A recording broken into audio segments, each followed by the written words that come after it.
vam se nekako čini ove godine da je svijet na trenutak stao? Odškrinula sam svoju kutiju. Pa to je Peggy!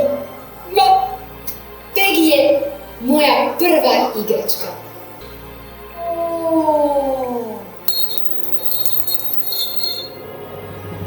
Peggy je pronašla moju božićnu kuglicu. Božićne lampice!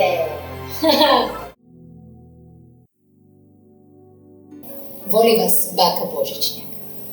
Sretan Božić!